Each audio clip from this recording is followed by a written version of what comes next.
The place where I'm lacking is silly mistakes. And I'm telling you, my silly mistakes are actually silly mistakes. This is causing me a lot of stress because यार मुझे सब कुछ आता है, सब कुछ practice भी मैं कर रहा हूँ, बट मेरे सिली मिस्टेक की वजह से मैं ऐसे मैं बस 2 मिनट शांत बैठूंगा, सोचूंगा कि यार ठीक है, क्या चल रहा है, taking pause.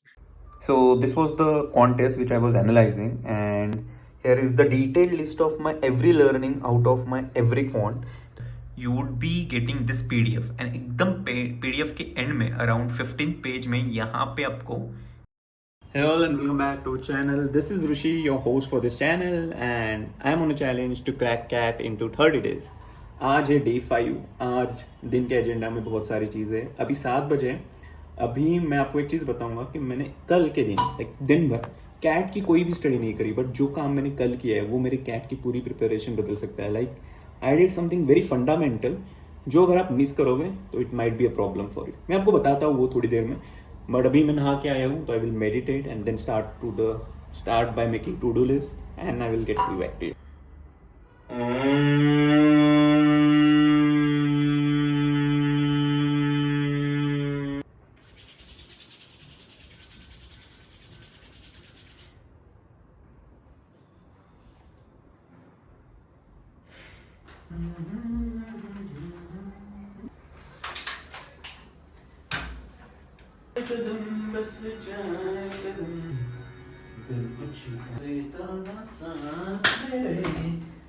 We can start now. The table is at a perfect height. तो बस मैं बताता हूँ, आखिरी के 2 हफ्ते मैंने ना क्वांट की सेक्शनल मॉक देने में बिताया गया. I have almost given 14 sectional मॉक्स and this is how my percentile versus my accuracy versus my attempt rate looks like. अभी आप इसमें देखोगे ना, तो मेरा lowest percentile was around here, which is 21.87 percentile, and my highest percentile is here, which is 95.83 percentile, which both are far away from my target percentile, which is around 99. अभी being from an engineering background, I felt like quant will be super easy for me, but भाई ये result देख के कुछ और ही लग रहा है. And after every mock I do a thorough analysis. That is really important, नहीं तो मॉक देने का क्या ही फायदा. And after every analysis I found कि यार मेरी कंसेप्चुअल क्लैरिटी बहुत अच्छी है. The place where I am lacking is silly mistakes, and I am telling you, my silly mistakes are actually silly mistakes. For example, मैं question solve करता हूँ, answer सही से निकालता हूँ, मार्क करते समय गलत आंसर मार्क कर रहा हूँ. कई बार मैं क्वेश्चन ही सही से नहीं पढ़ रहा हूँ, कई बार क्वेश्चन पढ़ते हुए कुछ चीजें ओमिट कर दे रहा हूँ. कई बार सिंपल इंटरेस्ट कैलकुलेट करने के बाद मैं कंपाउंड इंटरेस्ट कैलकुलेट कर रहा हूँ. So mistakes sort of this things, and this is causing me a lot of stress because यार मुझे सब कुछ आता है, सब कुछ प्रैक्टिस भी मैं कर रहा हूँ, बट मेरे सिली मिस्टेक की वजह से मैं ऐसे परसेंटाइल और मार्क्स गवा रहा हूँ. And then I went to the root cause कि यार क्या प्रॉब्लम कहाँ पे है. और मैंने ये रियलाइज किया कि जब भी मैं पेपर दे रहा हूँ ना, back in mind I am always struggling, I am always thinking about all sort of things which are not at all relevant to the question which I'm solving right now. So basically I'm not focused enough. I'm thinking about random things. यार paper होने के बाद मुझे क्या करना है, इसके बाद मुझे वो करना है, मुझे ये भी करना था, शेट मैं ये भूल गया हूँ. So I'm thinking about unnecessary stuff while giving the paper. While giving paper, I should do that thing only.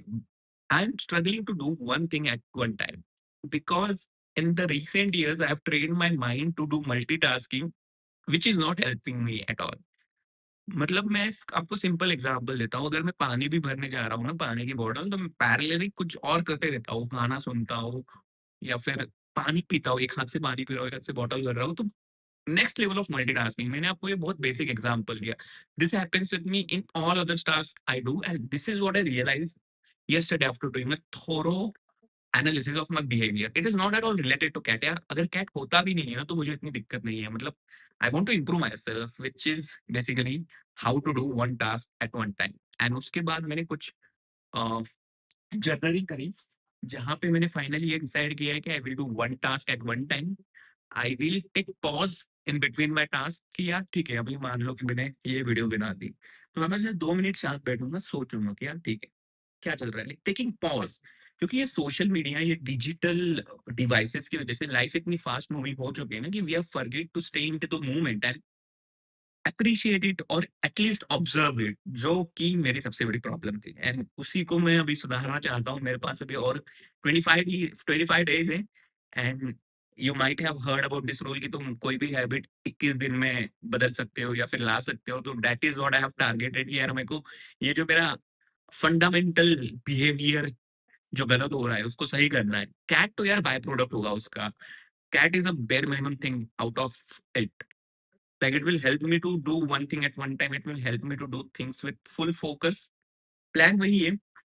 अभी मैं ऑफिस का काम शुरू करने वाला हूँ एंड फिर अपन शाम को वापस बैठेंगे और एक और मॉक देंगे। एलआरडीआई का भी एक मॉक देना है, एनआरसी पैसेजेस पढ़ने हैं, क्योंकि क्वांट तो अभी बहुत प्रैक्टिस हो गया। इसको अभी अपन वापस रिविजिट करेंगे बाय द लास्ट वीक। अभी अभी से लेके लास्ट वीक तक full focus would be on LRDI and VARC. As of now तो अपन को ऑफिस करना है। बाकी आप कमेंट्स में बताना कि आपको भी ऐसा कुछ फील होता है क्या? Do I should I share my thorough analysis with you guys? I can share it on my WhatsApp group as well. क्योंकि मैंने यार ये in depth analysis ChatGPT की मदद से करा है, क्योंकि चैट जीपीटी काफी साइंटिफिक एंड साइकोलॉजिकल चीजें बताता है जो अपन अपन कभी नोटिस नहीं कर पाते या अपन को पता नहीं होती है। तो that would be really helpful.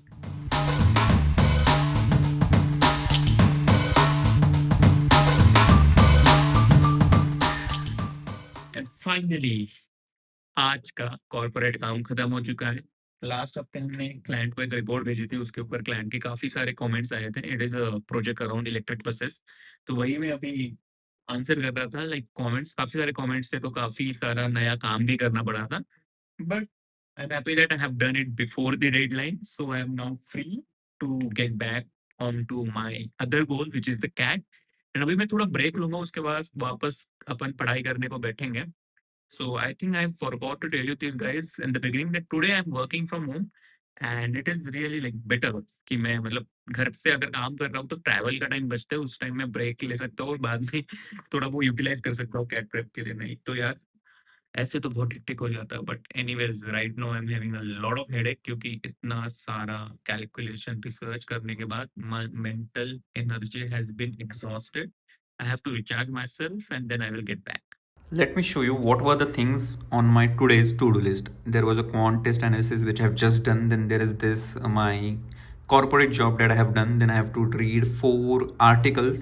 I have to give one LRDI sectional test, and then I have to go for a walk because I feel It's really important to have some physical activity throughout your day, and especially when I'm completely at my desk throughout the day, work from home की वजह से, तो तब तो ये बहुत ज़रूरी है। तो इसलिए मैं डेली मतलब कुछ भी करके कोशिश तो करता हूँ कि मैं वॉक करने चले जाऊँ at least for an hour. so. This was the contest which I was analyzing, and here is the detailed list of my every learning out of my every quant. तो यहाँ पे मैं डालता हूँ कि मैंने क्या क्या गलत किया था, वो यहाँ पे लिखता हूँ। If you see my mistakes, this are super super silly, extra cautious with inequalities. कई बार मैं इनइक्वलिटीज़ में गड़बड़ कर देता हूँ कि जो बस एग्जाम के टाइम पे होते हैं, अगर मैं आराम से करूँ तो वो नहीं होता है। Read slowly and completely, I mean sometimes I forget to note down important details out of the question, that is why there I have written it. Read without judging questions. कई बार मुझे क्या लगता है कि यार क्वेश्चन की length देख के लगता है कि यार ये बहुत डिफिकल्ट क्वेश्चन होने वाला है, तो इसलिए वो लिखा है। एंड बाकी ये वही है, मतलब ये मेरे पूरे कॉन्टेक्स्ट का सार है कि उससे मैं जो जो सीखा हूँ मैंने यहाँ पे वो लिखा है। तो एग्ज़ाम मतलब असली एग्ज़ाम के एक दिन पहले मैं इसको डिटेल में पढ़ने वाला हूँ। आज 5 नवंबर है, today the CAT admit card was suppose to be release, but वो हुआ नहीं। लेकिन उन्होंने कुछ तो रिलीज किया है जिससे आपको आपका स्लॉट पता चल रहा है। मैं आपको बताता हूँ कैसे देखना है। क्वाइट कंफ्यूजिंग है, कहीं पे तो इसे छुपा के दिया है, तो ये जरूर देखना। Like if you log in into your account, you can see this applicant details, the help desk and application view PDF.